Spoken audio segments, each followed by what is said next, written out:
आदरणीय भंते जी को सादर बंदामी। और मैंने भंते जी के साथ आज दर्शन पंचिंग किया और बहुत अच्छा लगा भंते जी से भी उनके विचार जान करके। आज का जो टॉपिक है कि बाबा साहब का रेलेवेंस टुडे एंड टुमारो, जो ये एक विचार है, इसको अगर इसकी पीछे में जाएं तो अभी 14 अप्रैल आज है और 11 अप्रैल को हमने महात्मा ज्योतिबा राव फुले का जयंती मनाया। और ज्योतिबा राव फुले का पूरा प्रभाव बाबा साहब की प्रीचिंग्स पे, बाबा साहब की टीचिंग्स पे, बाबा साहब की राइटिंग्स पे, बाबा साहब की स्पीचेस पे हमको देखने को मिलता है। लेकिन कभी अगर हम सोचते हैं कि आगे का इन्फ्लुएंस जानने से पहले थोड़ा बैकग्राउंड का इन्फ्लुएंस जाने की, एक 7वीं पास व्यक्ति का इन्फ्लुएंस कैसे बाबा साहब ने उनको अपना गुरु माना,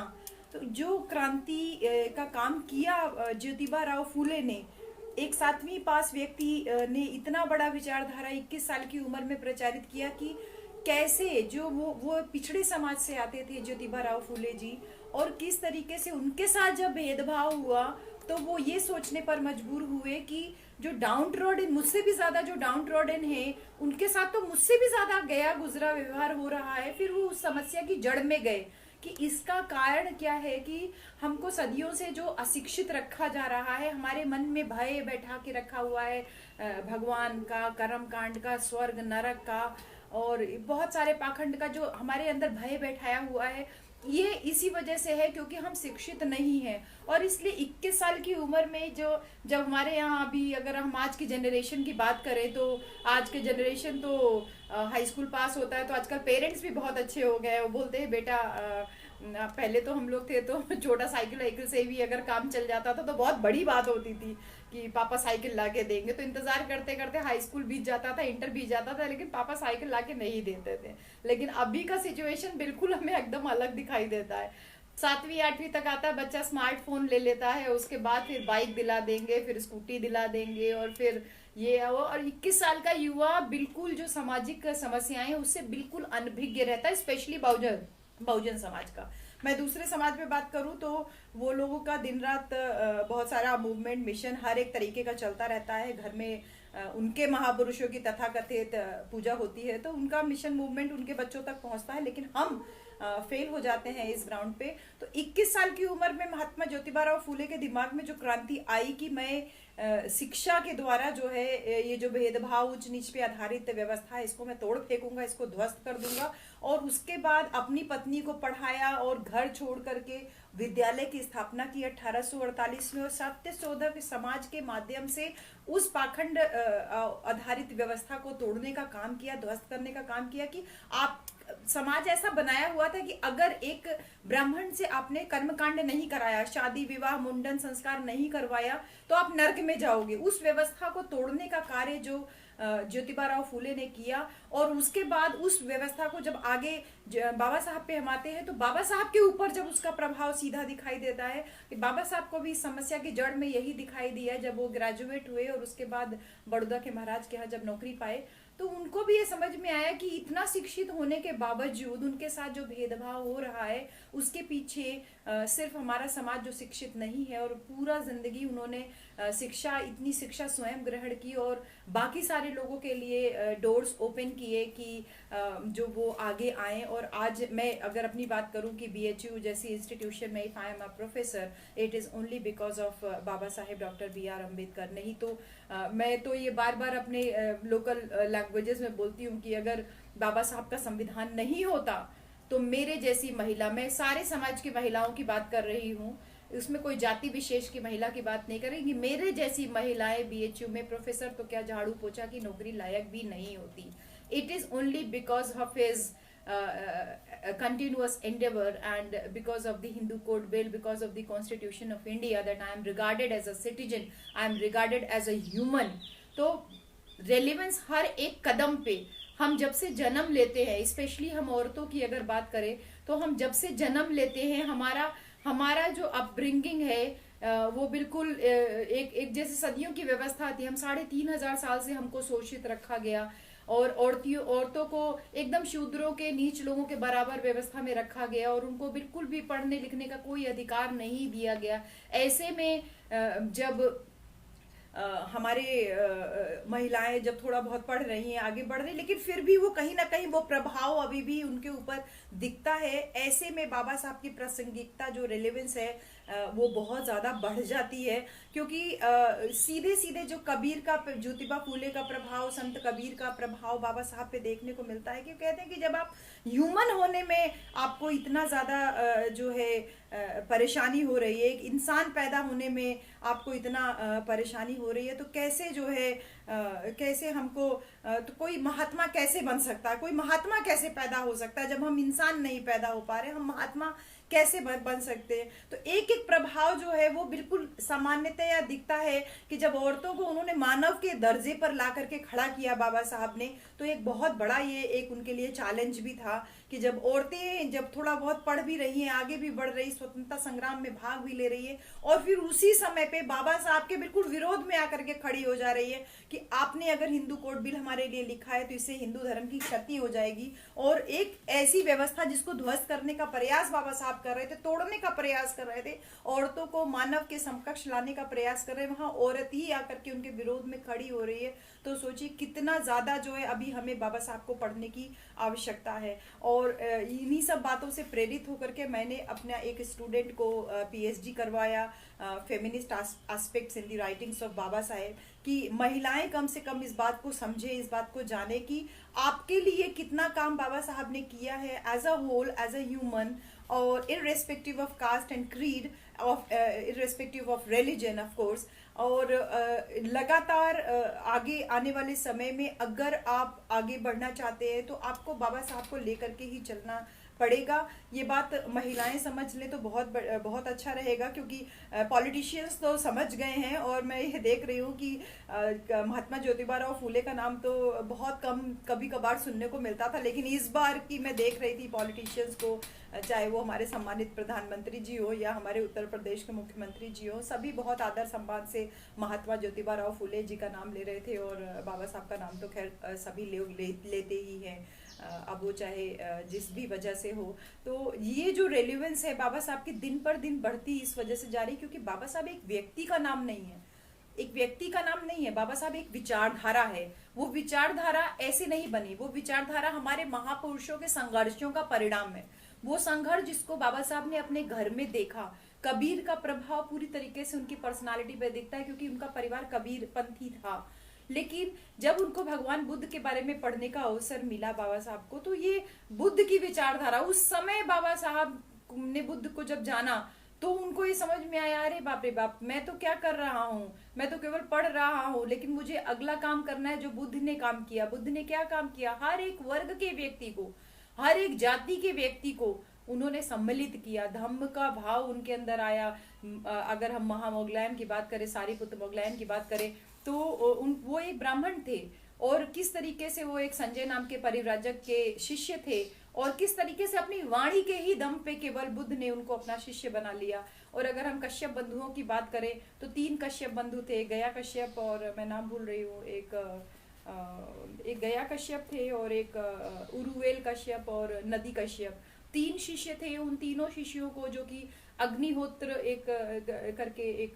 कुल था, उसमें वो अग्नि जला करके पूजा करते थे, जटा वटा रखते थे। और मैंने जब बुद्ध और उनका धाम पढ़ा तो मुझे उसमें पता चला कि वो किस तरीके से अग्नि की पूजा करते थे। और बाबा साहब, भगवान बुद्ध ने जब उनको कहा कि तुम्हारे भीतर जो अग्नि जल रही है उसका तुम क्या करोगे, तो उस अग्नि का जब रियलाइजेशन उनको हुआ, तो मेरा मतलब कहने का है कि उस रियलाइजेशन को जब उरुवेल और गया और नदी कश्यप को भगवान बुद्ध ने करवाया, तो उनकी ये जिज्ञासा, ये क्यूरियोसिटी शांत हुई कि अरे हम तो गलत राह पे थे। और अपने पूरे 500 से ज्यादा जो है फॉलोअर्स के साथ में वो बुद्ध की शरण में वो आ गए। तो मेरा मतलब कहने का है कि रैशनैलिटी जो है, जो पॉइंट ऑफ व्यू है, वो बहुत इंपॉर्टेंट है कि आप किस तरीके से अपनी बात से लोगों को इम्प्रेस करते हैं। तो बुद्ध ने जो किया, सभी वर्ग के लोगों को सम्मिलित किया, सभी जाति के लोगों को सम्मिलित किया बिना किसी भेदभाव के। तो बाबा साहब के दिमाग पे वो इम्प्रेशन था कि भेदभाव पे आधारित व्यवस्था को मुझे तोड़ना है और उसको ध्वस्त करना है और बुद्ध के मार्ग पे ले आना है। आगे अगर हम बात करें तो सम्राट अशोक ने कलिंग युद्ध के बाद जो उन्होंने खून खराबा देखा था, उससे उनका जो हृदय परिवर्तन हुआ, क्योंकि ऑनलाइन है ये, मैं बहुत टाइम नहीं लूंगी, बहुत ज्यादा जो है टायरिंग हो जाता है। लेकिन जो कलिंग युद्ध के बाद जो खून खराबा से सम्राट अशोक को सम्राट इसी वजह से कहा जाता है कि उन्होंने अपने भीतर झांका और 10 दिन का जो समय लिया जब भगवान बुद्ध के धम्म में दीक्षित होने का, और उसके बाद जब बुद्ध धम्म में दीक्षित हुए और उनको समझ में आया कि बुद्ध धम्म ही जो है असली धम्म है, और उनके प्रभाव में आकर के सबको बोलने का अधिकार मिला, सबको ट्रेड और जो फाइनेंशियल वर्क है उसको फ्रीडम उन्होंने दिया। स्कूल, यूनिवर्सिटीज, कॉलेजेस उस समय के नालंदा उन्होंने जो है खुलवाए, और बहुत सारे जो धर्मशालाएं उन्होंने खुलवाई, और जानवरों का जो वध था वो रोका, जो सराय थी वो खुलवाई, और he was the first man to open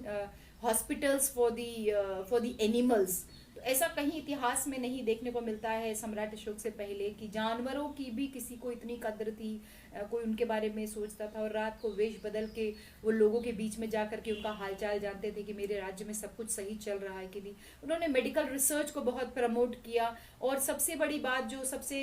important feature है of Samrat Ashok is that he was a king and he had a daughter and a son named Mahendra and Sanghamitra. They could have been an heir to his throne, but they adopted Buddhism and they became monks, and he sent his only son and only daughter to Sri Lanka for spreading Buddhism. So ये जो प्रभाव है कि किस तरीके से लोगों के वेलफेयर का काम करना है, ये बाबा साहब के दिमाग में था। और जब भारत से बाहर वो 1913 में वो पढ़ने के लिए गए, बाबा साहब यूएस गए, वहां पे भी उन्होंने उस व्यवस्था को देखा कि यहाँ कितनी ओपन सोसाइटी है, किसी का किसी से छुआछूत नहीं, भेदभाव नहीं, गैर बराबरी नहीं, जो कोई कुछ भी पढ़ना चाहता वो पढ़ सकता है। और फिर यही व्यवस्था जब बाबा साहब ने यूके में देखी, ब्रिटेन में देखी, तो वहां पे यूरोपियन कंट्रीज में देखी, तो उनको ये बात समझ में आई कि ऐसी व्यवस्था मुझे भारत में लेकर के आनी है। लेकिन भारत की व्यवस्था जो थी वो बिल्कुल असमानता पे आधारित थी। अगर हम बात करें तो दैट वाज वर्टिकल मतलब है कि society was divided into 4 varnas, Brahmin, Kshatriya, Vaishya and Shudra where the means at the bottom of that varna system, and there was one more, you can say, unnamed varna that was not considered to be a part of Hindu social system, those were treated as untouchables, अछूत माना जाता था उनको वर्ण system में भी आने का एक जो है योग्य नहीं समझा गया। ऐसे समाज में पैदा होकर के बाबा साहब ने उस वर्टिकल जो एक ग्रेडेड इनक्वालिटी थी उसको खत्म करने का एक बीड़ा उठाया, ज्योतिबा फुले की राह पे चल करके उसको। और उसके बाद उनके आगे मान्यवर कांशीराम साहब ने अपने पेन के माध्यम से बताया कि किस तरीके से वर्ण व्यवस्था में ये जो है 3 वर्ण है, और कैसे वो जो पेन का कैप होता है वो जो 15% लोग हैं वो पेन के कैप की तरह है, और किस तरीके से इस व्यवस्था को मान्यवर कांशीराम साहब भी ऐसे लेकर के आना चाहते थे, उसको हॉरिजॉन्टली इक्वालिटी पे आधारित करना चाहते थे। तो जो एक दिन अगर हम देखें, बाबा साहब एक व्यक्ति नहीं, एक विचारधारा है जो कि धीरे धीरे अपने महापुरुषों के संघर्ष के समागम से बनी थी, उनके संघर्षों का नतीजा था जो उनके माइंड पे इतना ज्यादा प्रभाव था। और उसके बाद उनके स्वयं के अनुभव अगर देख लें तो विदेशों में बाबा साहब का इतना मान सम्मान, आज भी अगर हम देखें तो कोलंबिया यूनिवर्सिटी में बाबा साहब का बस्ट लगा हुआ है और उनको सिंबल ऑफ नॉलेज के नाम से बुलाया जा रहा है। पूरी दुनिया में बाबा साहब की आज जयंती मनाई जा रही है। विश्व में कोई भी ऐसा महान लीडर नहीं हुआ जिसका पूरे विश्व में जयंती मनाई जाती है। He is the only man. और जो उनके अपने पर्सनल एक्सपीरियंसेस थे इंडिया में कि किस तरीके से उनको राउंड टेबल कॉन्फ्रेंसेस में जब 1929 से लेके 31 तक में, जब 1827 से लेके 1927 से लेकर के 1931 तक जो राउंड टेबल कॉन्फ्रेंसेस हुई और जिस तरीके से उन्होंने डिप्रेस क्लास की बात रखी लोगों के आगे, अंग्रेजों के आगे, और किस तरीके से वो कम्युनल अवार्ड को जीत करके लेकर के आए, लेकिन किस तरीके से उनके साथ में इतना भेदभाव हुआ, चाहे पारसी धर्मशाला हो, चाहे वो कम्युनल अवार्ड जब अधिकारों की बात लेके लड़ रहे, या महाड़ तालाब सत्याग्रह जब उन्होंने 1927 में किया, या फिर एक बचपन की घटना है जब उनको एक बैलगाड़ी वाले ने, एक बुलेट कार्ट वाले ने केवल उनकी जाति जब पता चल गया तो उन्होंने उनको बैलगाड़ी पे से उतार दिया। नाई बाल नहीं काटता था, टीचर क्लास में बैठने नहीं देता था। इस तरीके के तमाम जो उनके साथ में जो डिस्क्रिमिनेशन हुआ, उनका अपना व्यक्तिगत अनुभव हुआ, और फिर जब उन्होंने कालाराम मंदिर सत्याग्रह किया तो जो उनका अनुभव हुआ, वो सारे अनुभवों की परिणति आप ये कह सकते हैं, उसका निचोड़ जो है वो हम भारतीय संविधान के रूप में देखते हैं कि जब उनको ये टास्क मिला तो इंडिपेंडेंस के बाद में, अगर आपको ये जानकारी है तो जवाहरलाल नेहरू प्रधानमंत्री नामित हुए और वो भाग करके गए सर आइवर जेनिंग्स के पास, जो कि कॉन्स्टिट्यूशन के एक्सपर्ट थे, और किस तरीके से उन्होंने ये बात कही कि तुम्हारे अपने घर में कॉन्स्टिट्यूशन का एक्सपर्ट है बाबा साहेब डॉक्टर अम्बेडकर, और तुम मेरे पास आए हो संविधान लिखवाने के लिए। तो बाबा साहब को जो टास्क मिला संविधान लिखने का, तो जो ऊंच नीच पे आधारित व्यवस्था थी उसको तोड़ने का जो बाबा साहब को अवसर मिला, उसको पूरी तरीके से भारत का जो संविधान था, स्वतंत्रता, समता, न्याय और बंधुत्व पे आधारित एक व्यवस्था को स्थापित करने का प्रयास किया। उसकी रेलेवेंस दिन पर दिन बढ़ती चली जा रही है, क्योंकि अगर बाबा साहब की बात करें तो बाबा साहब ने स्वयं भी कहा कि मैं एक बीज था, उन्होंने मुझे दबाने की बहुत कोशिश की, लेकिन उन्हें यह पता नहीं था कि मैं बीज था। तो आज भी अगर हम माने कि जितना ज्यादा आप सप्रेस करोगे इस बहुजन समाज को, यानी ये जो 85% शोषित समाज है, पिछड़ा समाज है, अल्पसंख्यक समाज है, जिसको आप एक दूसरे से लड़ा करके उसको एकदम गड्ढे में घुसेड़ने की कोशिश करोगे, जितना ज्यादा दबाओगे उतना ही ज्यादा वो आर्किमिडीज का सिद्धांत है, वो उतना ही ज्यादा जो है तेजी से वो बाहर निकल के आएगा, क्योंकि विचारों का प्रवाह जो है वो लगातार चल रहा है। जोगेश सर जैसे लोग लगातार लगे हुए हैं, जो कॉन्फ्रेंसेस ऑर्गेनाइज कर रहे हैं कि ये विचारों का जो है आदान प्रदान जो है कंटिन्यूअस जो है वो चलता रहे, और जो हमारे युवा बच्चे तैयार हो रहे हैं उन्होंने शायद बाबा साहब को नहीं पढ़ा है, लेकिन फिर भी they are continuously a part of such type of seminars and speeches, and they're listening and they're learning, and accordingly they are framing their personality, they are grooming their personality। और इस तरीके से जो इंटेलेक्चुअल्स के ऊपर जो हमारी जिम्मेदारी बाबा साहब ने जो एक रेलेवेंस की अगर हम बात करें कि आज के समय में उनकी कितनी प्रासंगिकता है, तो जो फुले ने काम किया वो बाबा साहब ने संविधान के द्वारा तोड़ने का पूरा प्रयास किया। और फिर जो 3 बातें बाबा साहब की हम देखते हैं, जो बाबा साहब ने अपनी राइटिंग्स में लिख करके गए, जिसको मान्यवर कांशीराम साहब अपने कैडर्स में जगह जगह बोलते थे। मैंने तो साहब को कभी नहीं देखा, लेकिन हाँ, मैंने साहब के साथ में काम किए हुए बहुत सारे लोगों से बात की, बहुत सारे लोगों से मुलाकात की, और मुझे ये पता चलता है कि किस तरीके